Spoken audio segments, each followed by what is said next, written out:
La lanza de Longinos.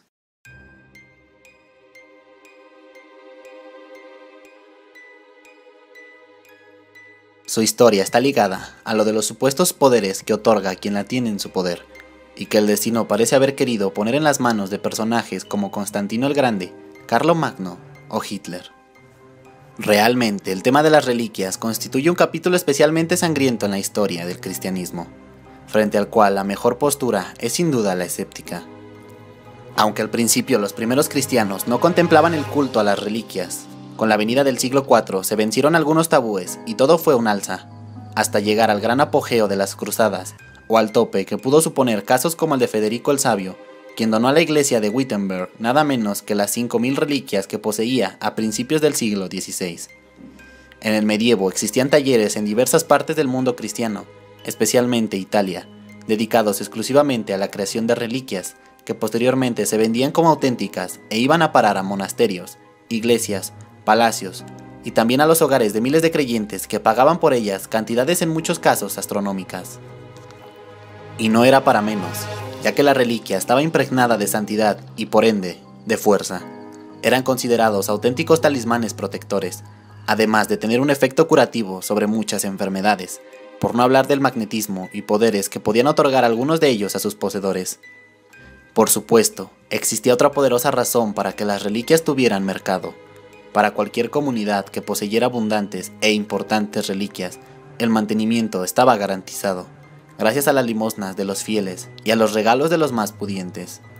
Las hubo, y las hay de todos los tipos y para todos los gustos, desde los huesos de los mártires o partes momificadas de los cuerpos de bastantes santos, incluidas sus muelas, pasando por varias cabezas de San Juan Bautista, tierras del jardín del Edén o del Gólgota, cabellos de la Virgen, gotas de su leche, plumas y huevos del Espíritu Santo, llegando a toda suerte de objetos vinculados con la figura de Jesús. Ciertamente, es mucho lo que de ellas se puede decir. Cada una cuenta una historia o leyenda asociada, alineada con elementos sobrenaturales que dan cuenta del poder que se les atribuía. Hay que tomar pues con la máxima cautela la hipotética autenticidad de cualquier reliquia u objeto sagrado.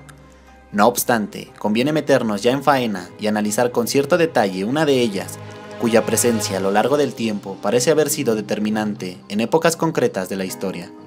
O al menos, eso es lo que nos cuentan de la lanza de Longinos o la Santa Lanza.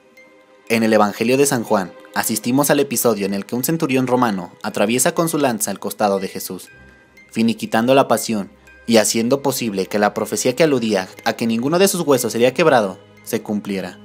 La presencia por tanto del guerrero romano en el Gólgota, como instrumento del mismo Dios para que todos los predichos se cumplieran, es crucial a todas luces, de ahí que la Iglesia lo santificara como San Longinos.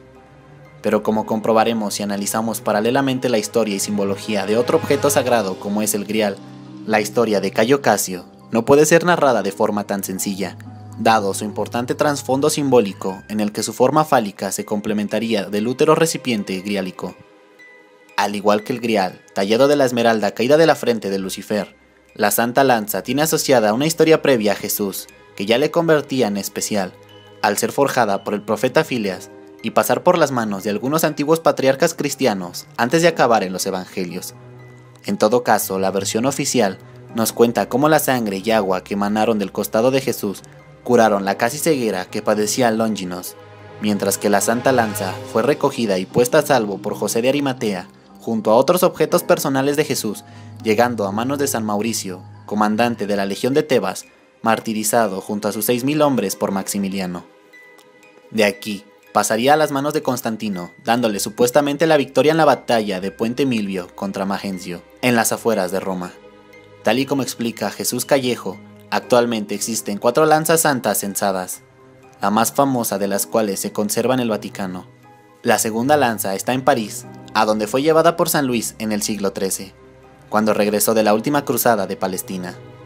La tercera es la que se custodia en el Museo del Palacio Hofburg, en Viena, Austria, también llamada Casa del Tesoro, y es la que posee una genealogía más fascinante, porque fue la que encandiló a Constantino el Grande, a Carlomagno, a Federico Barbarroja y a Hitler. La cuarta lanza en litigio se conserva en Cracovia, Polonia, pero tan solo es una copia de la vienesa que Otón III regaló a Boleslav el Bravo, explica Callejo. La tercera es a todas luces la más interesante y sin duda también la más antigua, ya que como apunta Galán Eslava, se trata probablemente de un puñal prehistórico de la Edad de Hierro que alcanza 30 centímetros de longitud. Está partida en dos pedazos que se unen por medio de una funda de plata.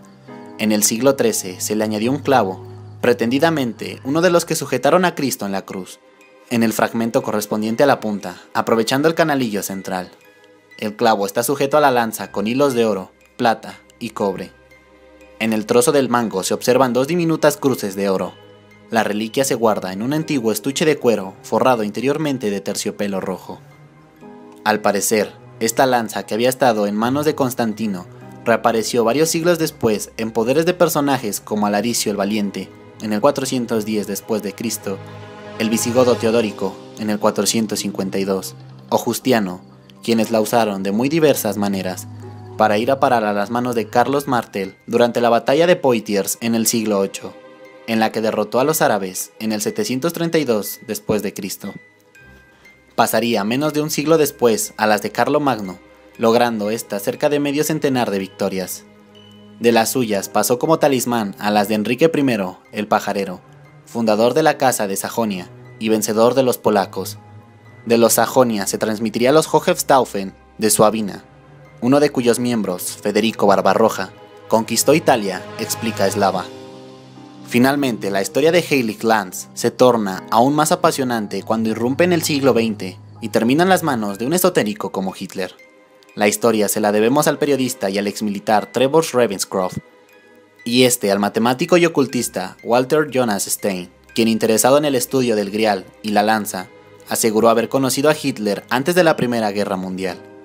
Y como consecuencia directa de estas investigaciones conoció a Hitler, quien en aquellos tiempos no era más que un don nadie, que vivía en una pensión de ínfima categoría en Viena, porque durante los 4 años anteriores al estallido de la Primera Guerra Mundial, también él había descubierto la leyenda del destino histórico del mundo asociado a la lanza, que se encontraba en la Casa del Tesoro Habsburgo. Y también, en aquellos días, él tenía unos 20 años y soñaba con el día en que la reclamaría como talismán de conquista del mundo. El joven Hitler se empapó de toda la historia de la lanza, pasando largas horas frente a ella, en el Museo de Viena. Tras su primer encuentro con ella, Hitler pensó de inmediato: era un momento importante de mi vida, y sin embargo, no podía adivinar por qué un símbolo cristiano me causaba semejante impresión. Me quedé muy quieto durante unos minutos contemplando la lanza y me olvidé del lugar en el que me encontraba. Parecía poseer cierto significado oculto que se me escapaba, un significado que de algún modo ya conocía, pero que no podía reconocer conscientemente. Descubrió que su posesión iba asociada a un poder que parecía procedente del mismo cielo. De ahí que cuando Austria fue incorporada al Tercer Reich, Hitler ordenara trasladar desde Viena a Nuremberg el tesoro de Habsburgo. Ocurrió en marzo de 1938, quedando expuesta en la cripta de Santa Catalina, escenario de las actividades de los maestros cantores de la Edad Media, y que Hitler supo por revelación que debía coger el objeto, finalmente bajo la custodia oficial de la SS y con un acceso muy restringido, tal y como explica Ravenscroft. El descubrimiento más importante que hizo el joven Hitler mientras estudiaba la historia de la lanza no estaba relacionado ni con los emperadores ni con sus dinastías de poder. Descubrió que la lanza había sido la inspiración para la función de los caballeros teutones, cuyas acciones caballerescas y valientes, y cuyos votos irreversibles y disciplina ascética habían constituido la escena misma de sus sueños infantiles. Y allí, la reliquia permaneció durante varios años favoreciendo al mandatario nacionalista en su dantesca carrera militar, hasta que al finalizar la guerra y tras un intento fallido de traslado, la lanza es recuperada por los aliados. Finalmente estos, a pesar de la fascinación que al parecer sintió por ella el general Patton, la devolvieron a sus legítimos propietarios, regresando con el resto de los tesoros a las vitrinas del Museo de Bienes de Hofbräu.